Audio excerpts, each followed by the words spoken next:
Warning, the following episode contains adult language and screaming goats. Listener discretion is advised. Dude, Dungeon Crawler Carl is fucking great. This thing looks... It looks really good. It looks so cool. So the content, we'll give you a little background. The content of this game is entirely based on the books by Matt Dinneman. Audiobook lines, the newly recorded lines, all from Jeff Hayes, who any fan of Dungeon Crawler Carl just loves Jeff Hayes. He does all the audio on the audiobooks, and almost to how does a book become so bookified that it almost has to be listened to rather than read? I don't know books enough. Mm-hmm. Does this happen in literature? Sure. I mean, I know people that prefer audiobooks because of the narration, the storyteller, the voices are done. Okay. But I mean, I still think the main driving factor to audiobooks is the fact that you can do something else while Absolutely. It's the same thing with why do so many people listen to this and not watch it on YouTube? Because you have to watch it. Why wouldn't you watch it? Well, and there's nothing to see as part of the frustration, because it's not like we have really cool animations and stuff happening constantly. It's Dennis won't allow it. Just that's why podcasts became a thing, is people were able to do them when their eyes needed to not be distracted. Mm-hmm. They go on to say that when describing this theme for pinball, anyway, for the theme, the author, Matt Dinneman, has suggested that the appropriate age for the books is 15 plus. So historically, Jerry and Multimorphic have tried to have some family-friendly titles. I think that's fair to say. This is not family-friendly.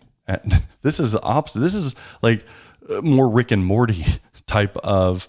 Now there is the option to bleep out the cursing and the bad language, but it's still very much a mature experience.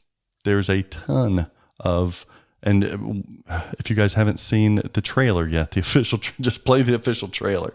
I can't even believe they were able to run with the stuff in the trailer that they said. I think at one point, here's what sold me on this. Anytime my pinball machine can make me smile because one of the call outs is telling someone to eat a bag of dicks, viewer, I'm in. I'm in. None of my other pinball machines tell anybody to eat a bag of dicks, but it's a term of endearment that I would have loved to have said to a lot of people in this industry alone, but in general, and it did that for me. And it says glurp glurp Glurp. It's got glurp glurp. So glurp, glurp. I have a glurp glurp sticker for my water bottle. And bros in there, it's just it's so good. All right, what else? So yeah, you're getting what you expected for Dungeon Crawler Carl. Also to note that a lot of people are not going to be seeing a topper on DCC, and they're like, wait a minute, they do have one in the works. So it's going to be revealed at a later time, but they have one in the works. Let's talk about who's making this game. Creative director is Steven Silver and Ian Harrower. So creative directors team there. Rules, Wesley Johnson. Mechanicals, TJ Weaver and Trey Jones. Voices by Jeff Hayes, the narrator of the audiobooks. Music and sound design, Matt Kern. Software, Ian Harrower, Josh Kugler, and Michael Ocean. The whole team there. Cabinet artist, Luciano Fleitas. Is that how you'd say that? I'm not sure. The most important thing is it's the book cover artist, right? That people. So this looks and sounds like Dungeon Crawler Carl because it's using the same people who have visually and auditorily represented this license. Arguably, you can't get anybody better for these jobs. Playfield artist, Brad Albright. So there is some Brad Albright of Winchester Mystery House fame that we all love so much. And he did Portal 2. So people love the Brad Albright stuff now. He's in this helping with the additional visuals on this game. Art direction, Steven Silver and Brad Albright. Sculpts by Stumbler Pinball. Oh, God. Thank you. Digital assets by Renegade Game Studios. Not familiar. Animations by Steven Silver and Ian Harrower. Special thanks to Playmates Toys. Let's talk about artwork. We'll go through these quick, but artwork. First visual take on seeing the art of this game. I love that cabinet art. Love it. It reminds me of the books, as it should. It is the same style, but I think some of the books, I don't want to hate on that illustrator, but some of the audiobook covers, Luciano, they're good, but nothing. I think they did a better job on this cabinet art, this pinball machine, than they have the book covers. Am I crazy? I haven't looked enough at the book covers. I do like that it looks like the book. I think it was a smart play. Yeah. So I think the game looks very nice with the composition and such. The translate looks pretty basic. Like that's the part where I'm not. It's your standard montage, which is it's fine. But I think one of the things I like is because you've got this cover artist doing the sides of the game. Mm-hmm.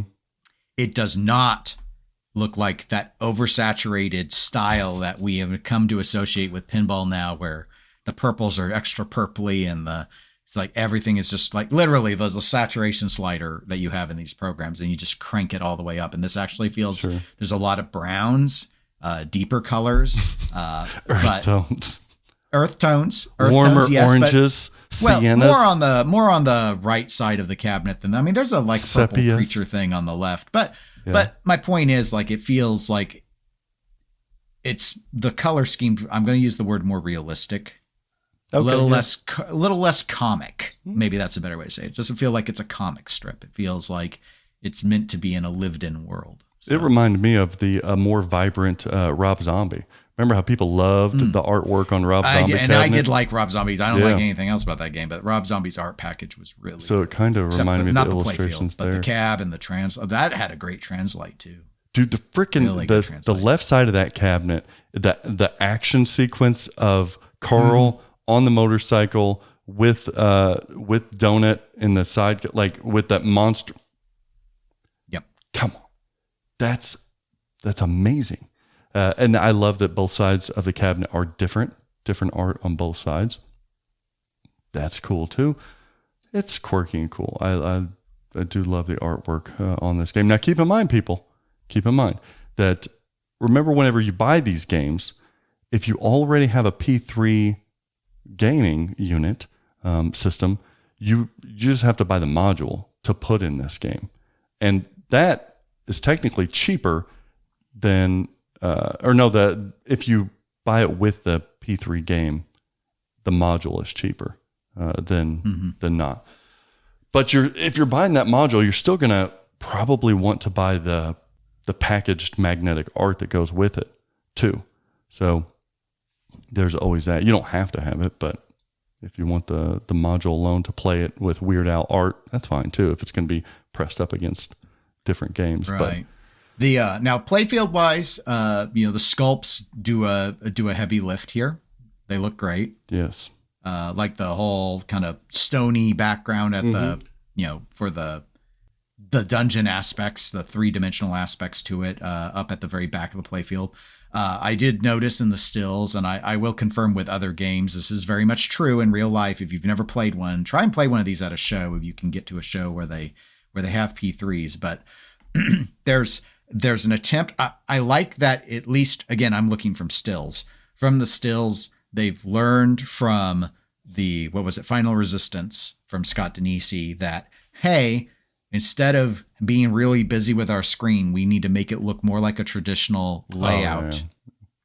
So, which is good because, you start trying to animate everything and it starts to like your inability to fund a full featured video game animation starts to shine through. But unfortunately, even in the stills, I can still tell how washed out the screen looks versus the back when all of a sudden the stickers or the physical art comes into play, and it's notable. They weren't. Now I think the photos were reasonably well done. I think that's just reality. It's been reality on every game I've played. Sure. So that washed out look to the lower 2/3 remains.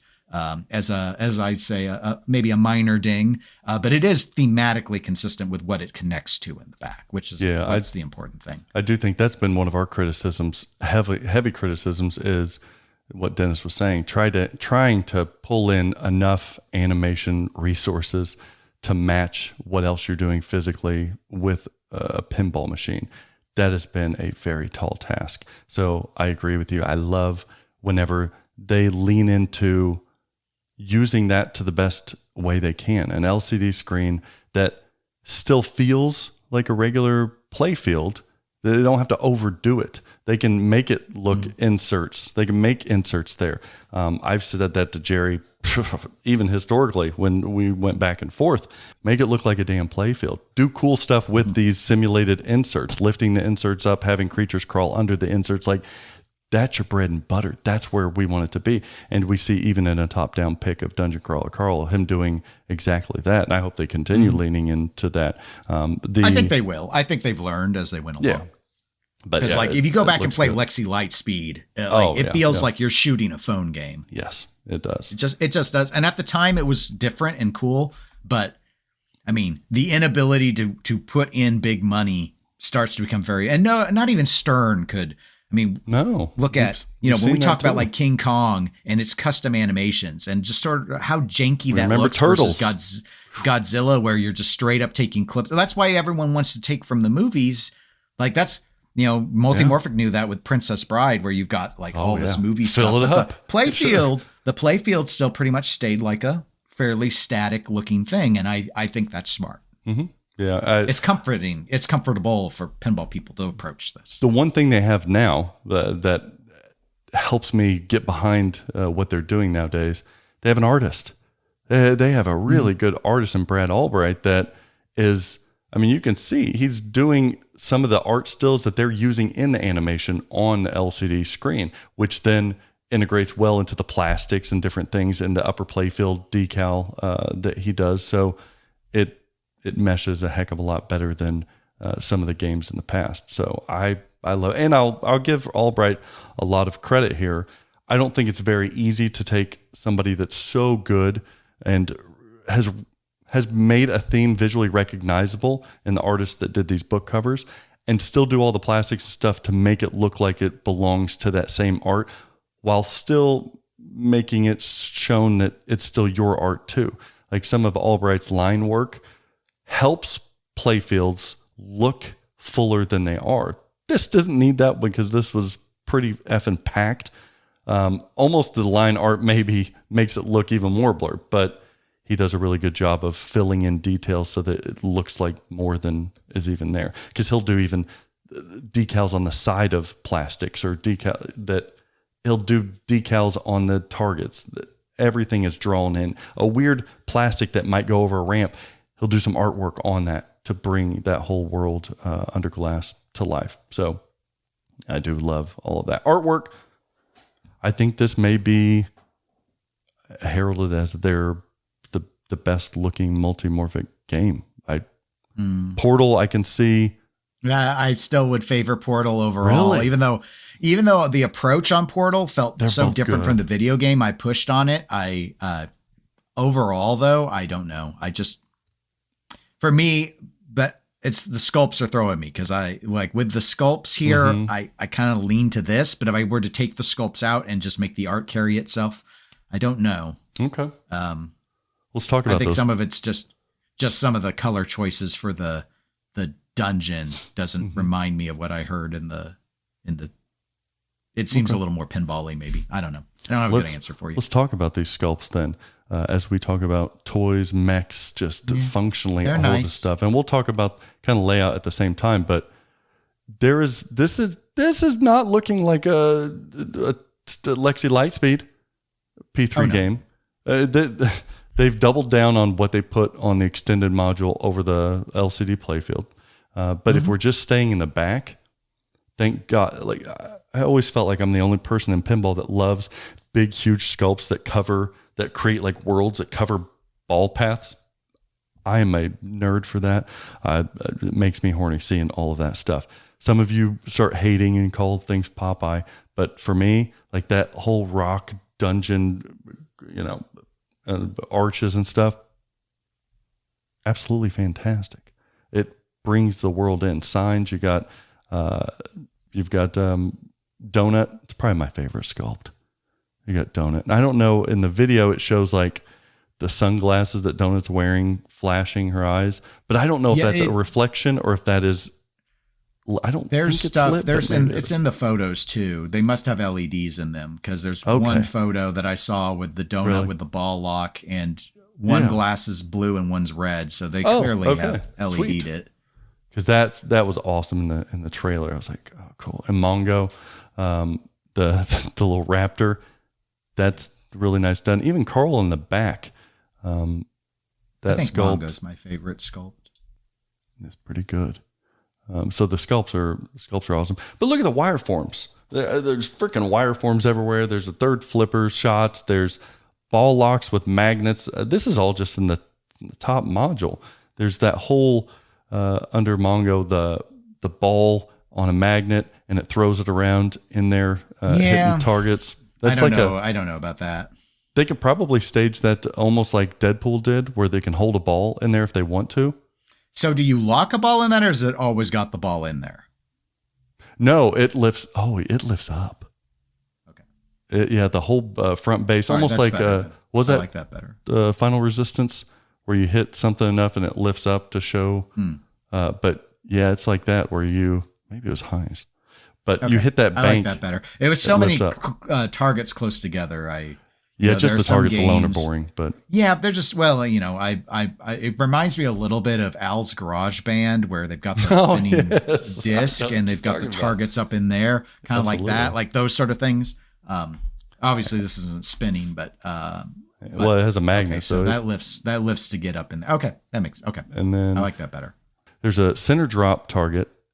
They've got a couple multi-stage mechs in here that are hard to see from pictures, but this freaking sizzle reel is it'll confuse you. Have to watch a sizzle reel multiple times. I had to, and I still don't know what's going on, because there is so much going on in this game. Like, there's a drop target, but then if you hit down that drop target, then there's like a multi-stage VUC ramp kind of thing behind it. That thing is crazy. They've got loop shots, but then a loop shot where it comes back around by Donut and it's elevated so the ball can be held there as a physical lock with a magnet. And then the balls can then load up there and come out there. And for those confused, if you go to the other game that has the same physical module, this Ender's game, they don't have that dungeon cover over. So you can kind of see a little bit better about what some of these mechs are. Because there's this passing back and forth mech that I don't even know what to compare it to. Captive balls that can go from one side to the other in a loop. There can be a stack of balls on the left side and then a stack of balls to the right side, and they can shift one ball back over, 4 balls, 2 balls. They can shift all 4, all 5. Okay. Skylab from the 70s had that. Okay, yeah, it did as a flat. This is like And now I'm trying to think, maybe Godzilla Sega had like this captive ball that you kind of, a group of them that you hit back and forth. Okay. But it's like that. But that game very well. Jerry was telling me it's the left side is almost like it's a visual representation of a meter. So the left side's like mana, as you're collecting mana per ball. So like if you collect 1 ball, you have so much mana to get this reward. Second ball would be so many mana to get this. So it's a visual representation of your mana, and you can decide to put it to the other meter. I forgot what the right side was, but that's it's not kills. What is it? It might be potions or stat, inventories like or something. Yeah, it's one of the stats, but that's the other side. So you can go back and forth. But he has them layered in a way that whenever the team does, whenever you hit it into like a hole or something can. It's so hard to explain. It's chaotic and overly mechanical. This thing is. There's a lot going on in this game. Yes, a lot of these things are like they'll lift up. There's different things that, and then as we move down, we have the wall of scoops, the interactive scoops that everybody likes on the P3 thing. That's one thing that's pretty universally loved. But then we have this big old circle thing.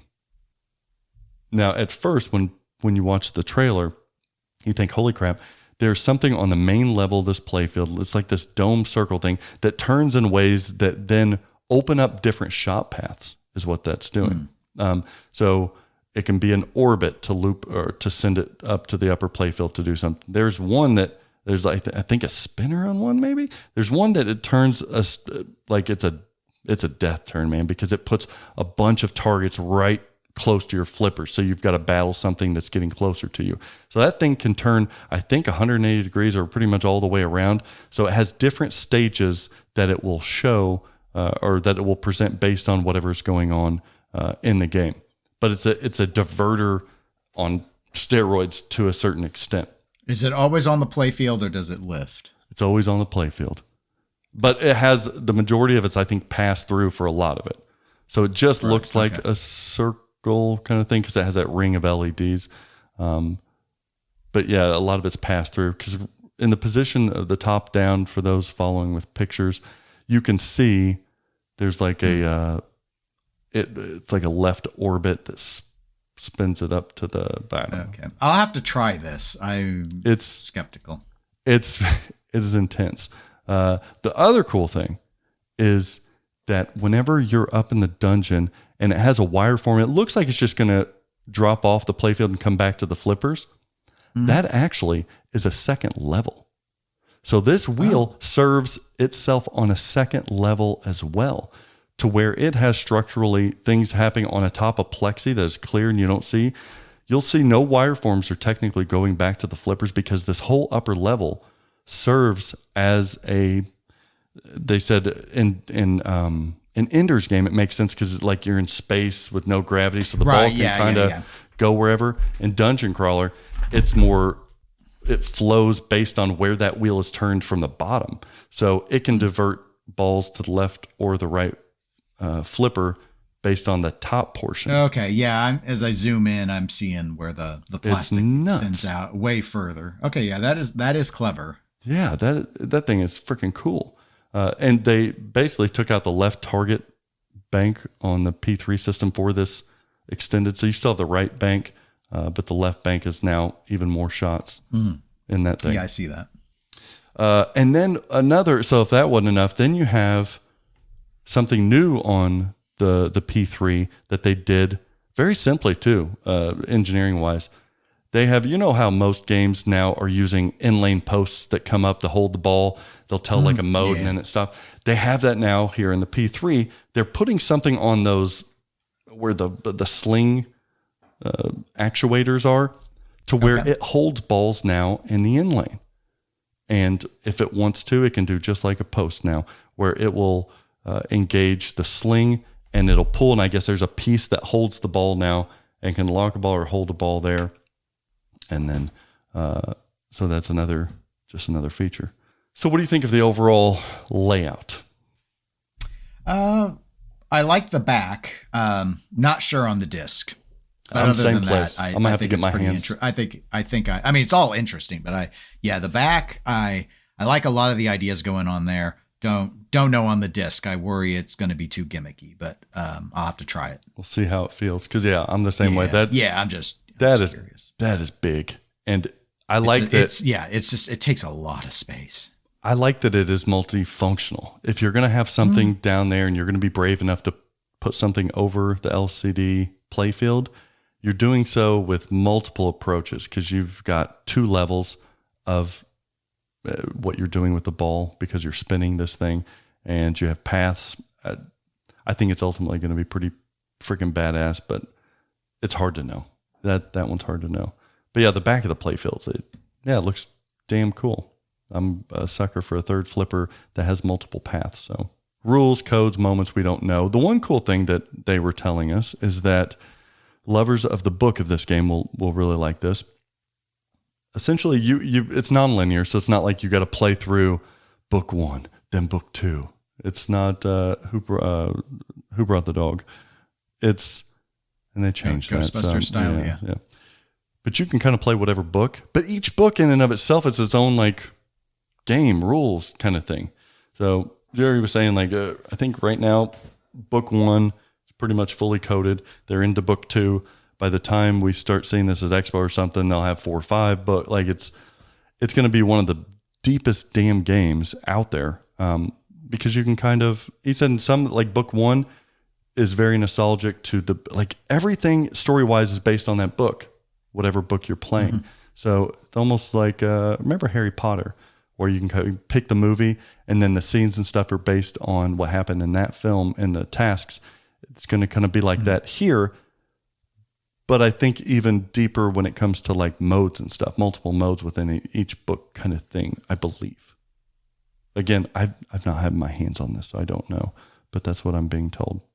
So it's hard to say until we see gameplay. I think gameplay video is coming out either here on launch day or soon after. Okay. Sound, again, we got the call out, guys, so that's going to be fantastic. I don't know what the music and sound effects are going to sound like yet. Same with animation and display. We can see some stuff on the trailer, but until it's going to be hard to say.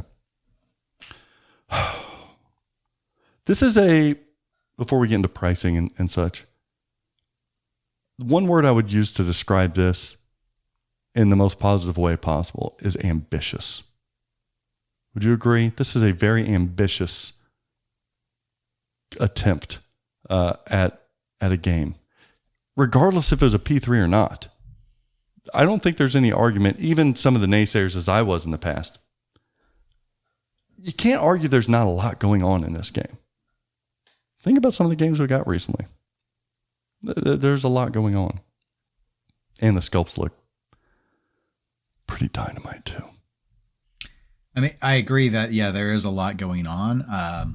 But like the sort of engineering push from multimorphic is pretty standard for them. When I think about Portal and what all it was doing, I mean, there was a lot of mechanical. Yeah. I mean, so yeah, more so than a lot of other games. Yeah, I think you've got a fair point. Comparatively to other P3 things, I think just other than the sculpt work, I would say it's about on par with like the number of like features, mechanical features I would come to expect. Yeah, well, that's a pretty big compliment all in itself, if that's the expectation. I'm glad they got the sculpts now.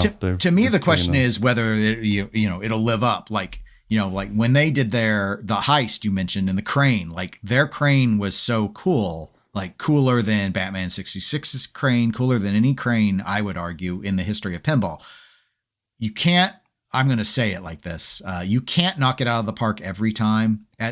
At some point, I suspect that the creativity will be too creative for its own good, where you get into the, examples of when we talk about like fancy ball locks and you don't want to Maverick the thing where all of a sudden, waiting for the, steamboat wheel to come around ends up, yeah, it was great the first 2 times you locked a ball and now you can't wait for the thing to actually let you play the game. So those sort of, again, in this case, it's the question of this giant circle thing.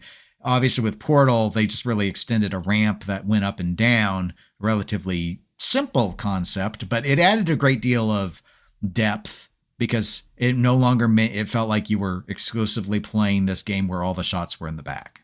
Mm-hmm. And the games haven't always had all the shots in the back. That's where like the the ball detector and knowing that things are happening on the lower level was something that was historically exploited. So yeah, True. The big giant disc thing, interesting. I don't know if it becomes, I don't know. That's just the one piece. Everything else about it seems good. But as we kind of discussed on things that reminded us of, I've also seen all these aspects done before. I don't expect constant innovation out of pinball. So I think it's a creatively done way to assemble it. And then I agree with you, like not Popeye. People like to see the ball roll around on games. I think this is subtle enough where it's not going to keep you feeling like you don't know where the ball's coming out of. There are some people that like that surprise thing. I always find it a little disingenuous isn't the right word, but it's kind of, I find it a little goofy because after you play a game, maybe 5 times, you know where the ball's coming. And it's, I'll walk up to Halloween and I'll briefly forget because of course I don't regularly play it.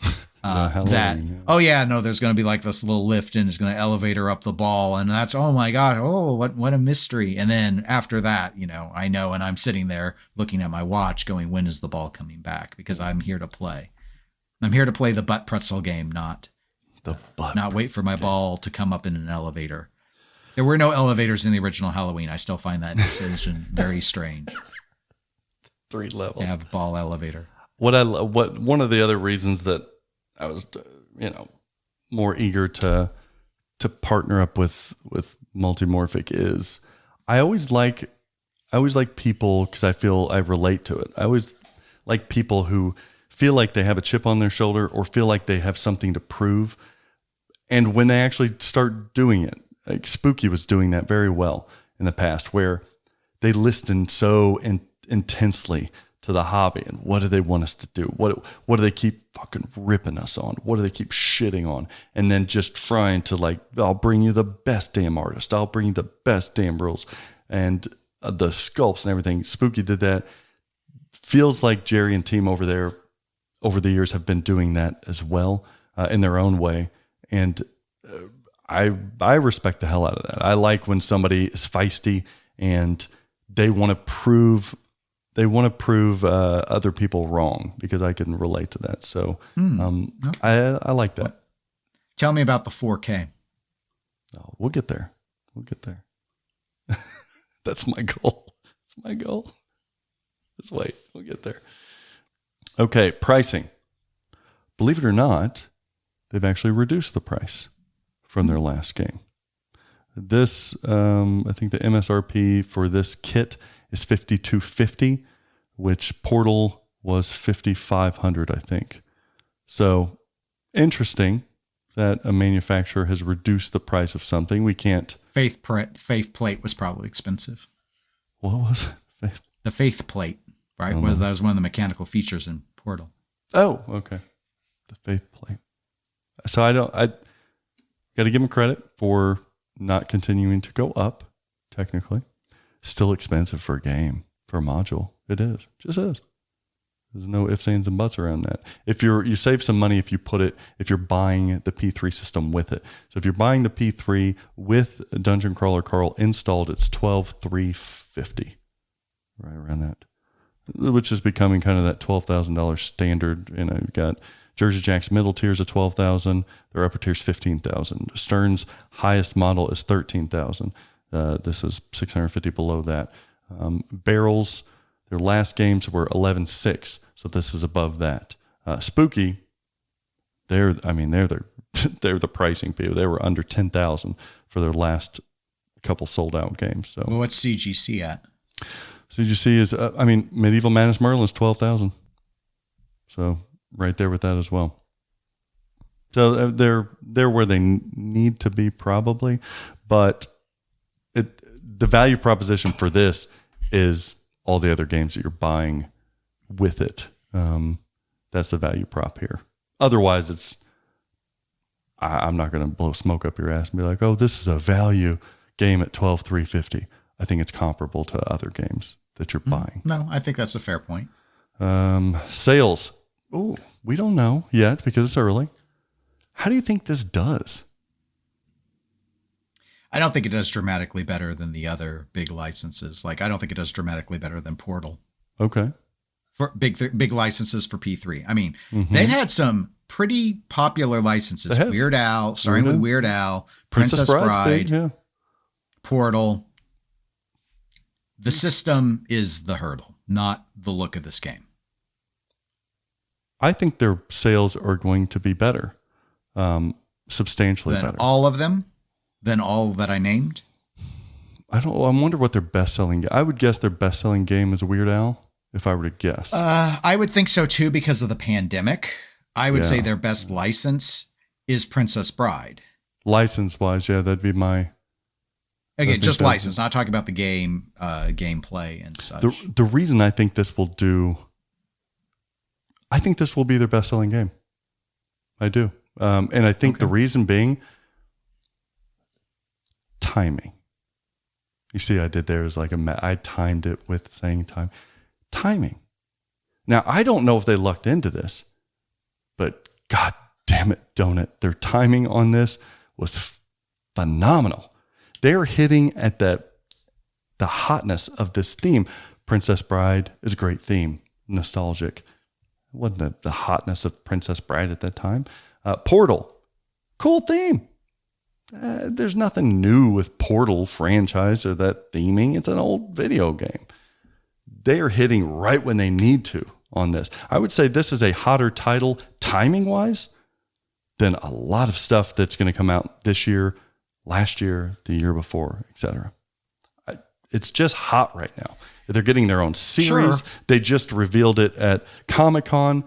This is a damn hot title. This is a title so hot. It's a small theme. It's a small theme that makes sense to Multimorphic, but they're hitting at the perfect time where I think even the big dogs have thought, man, did we miss this one? We may have missed this one. I don't know if it's big enough for Stern, but I think Stern would have loved to release a Dungeon Crawler Carl pin this summer. I really do. Could be. You're putting a lot of weight in the timeliness bias, and we haven't seen that historically in pinball. Walking Dead came out at the peak of that show, was one of Stern's worst selling games, which is why it remains shocking that they ever remastered the thing. Game of Thrones maybe did better in that regard, but nostalgia, we've talked about it many times. Nostalgia is what sells games. This Dungeon Crawler Carl has no nostalgia. It's just because it's new. I'd rather It's not like Ready Player One or Stranger Things, which attempts to exploit our nostalgia while being a new original concept. You can't hate on Stranger Things. You got to watch it first. It's not about hate, but it is an exploitation. That is what it was. And so in that regard, Portal, you're right. Like no new game on the horizon, anything like that. But they did so well at making it feel like you were in the world of Portal. Like it felt like you were playing Portal, but as a pinball. This, in some ways, is a step back. It's just being in the story world. We get that all the time. We're in the story world of Transformers when as we play compared to what? Gen 1. What do you mean? You said a step back. What would be the complexity of what they needed to achieve to make Portal work? Oh, okay. Video games have been avoided as a translation device into pinball, I think in part because how do you make the video game experience feel like you're in that world outside of racing? Like what easy way is there? And it's not easy, but I think they did it so well in Portal. Like it felt like you were doing the levels in Portal. That's what playing a pinball version. It's just going through a story, just like any movie pin is. John Wick, same, when they released John Wick, you'd have thought it had done great. They were still behind on John Wick by years. I agree. It would have been better to come out around movie 3. This is the peak. That my whole timing argument is because I'm just saying that peakness is not there. We don't have, unless you've got data otherwise, and I don't think you do. That's why I'm pushing. I don't. That peakness of freshness of the popularity of something has never shown to work better than nostalgia. So I think you're putting a lot of prediction eggs in the basket of that Dungeon Crawler Carl. And again, there's a big jump, Zach. You lose sight because of your wealth. So allow me to proletariat this for you. You lose sight. How many pinball machines do you own, Zach? How many pinball machines do you own that are LEs? All right. Simmer down now. 30. Simmer down. My point is that there's a big gap between people who buy the books and then go to a Comic-Con and buy a few stickers to then asking them to spend $12,000. I don't think there are people with shrines of Dungeon Crawler Carl. Like they probably have shrines to the Princess Bride. Think they have tattoos?